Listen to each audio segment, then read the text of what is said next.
আমার মনে হয় একটা মেয়ে জন্মগতভাবেই সংসারী হয়। একটা মেয়ে বিয়ের আগে যে কাজগুলো কখনো করেইনি, কিভাবে করতে হয় সেটাই জানতো না, সেই মেয়েটাও এখন সংসারের সমস্ত কাজ একা হাতেই করে ফেলে। হ্যালো ভিউয়ার্স, আসসালামু আলাইকুম।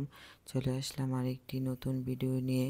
আজকে হচ্ছে সকালবেলা মেয়েকে স্কুলে দিয়ে আসলাম। প্রত্যেকদিন ওর বাবাই নিয়ে যায়, আজকে ওর বাবা বাসায় নেই, তো সেজন্য আমাকে দিয়ে আসতে হলো। তো মেয়েকে স্কুলে দিয়ে এসে তারপর হচ্ছে এখানে অনেকগুলো কাপড় জমেছিল, 2-3 দিন ধরে কোনো কাপড় ধুতে পারিনি। তো ভাবলাম যে এখন কাপড়গুলো ধুয়ে ফেলি। তো স্কুল থেকে এসে ছেলেকে ঘুম পাড়িয়ে তারপরে হচ্ছে এখানে কাপড়গুলো ধুয়ে নিচ্ছিলাম। একদিন কাজটা না করলে পরের দিন তার চাইতে ডাবল কষ্ট করতে হয়।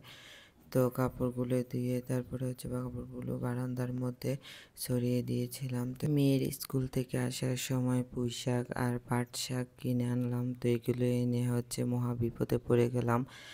কখন যে পরিষ্কার করবো আর কখন রান্না করবো বুঝতে পারছিলাম না। ওইদিকে ছেলেও ঘুম থেকে উঠে গেছে, তো ওকে হচ্ছে খেলনা দিয়ে বসিয়ে তারপরে এখানে তরকারিটা কাটতে চলে এলাম।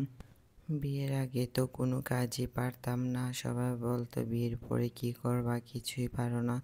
আর বিয়ের পরে এখন কত কিছু যে শিখে গেছি, একা একা বাচ্চা সামলানো, 2টা বাচ্চা সামলিয়ে তারপর হচ্ছে সংসারের যাবতীয় কাজ সব কিছু একা হাতেই করতে হয়, রান্না বান্না। মেয়েরা সংসারী হলেই এমনি এমনি সব কিছু শিখে যায়, আর বাবার বাড়ি থেকে শিখে আসতে হয় না। এখানে পুঁইশাক পরিষ্কার করতে করতে আজকে 1টা বেজে গেছে। তো পুঁইশাকগুলো পরিষ্কার করে তারপর হচ্ছে এখানে আমি বেগুনটা কেটে নিচ্ছিলাম। পুঁইশাকের সাথে হচ্ছে বেগুন আর আলু দিব। বেগুন দিলে পুঁইশাকটা খেতে আমার কাছে ভালো লাগে, তো সেজন্য হচ্ছে বেগুনটা কেটে নিলাম। তো আলুটাও কেটে নিচ্ছিলাম।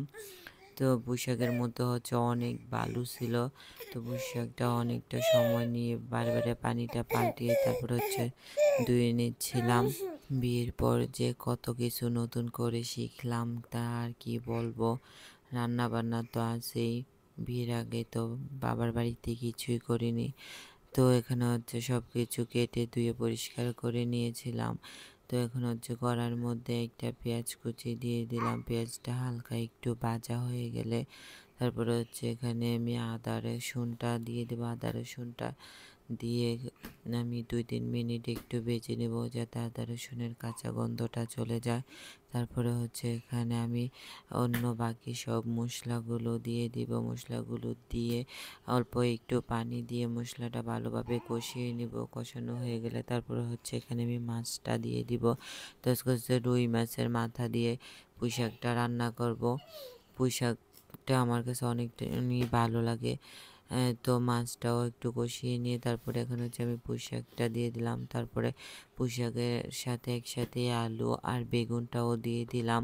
তো অনেক তাড়াহুড়া করে রান্না করছিলাম। রান্না শেষ হতে তো অনেকটা সময় লেগে গিয়েছিল। তার মাঝে আবার ছেলেকে খাইয়ে আসলাম। তো খাইয়ে তারপরে হচ্ছে রান্নাটা বসিয়েছিলাম। তখন হচ্ছে পুঁই শাকটা একটু নেড়ে দিয়ে তারপর ঢাকনা দিয়ে ডেকে কতক্ষণ রান্না করে পুঁই শাকটা একটু সেদ্ধ করে নিয়েছিলাম।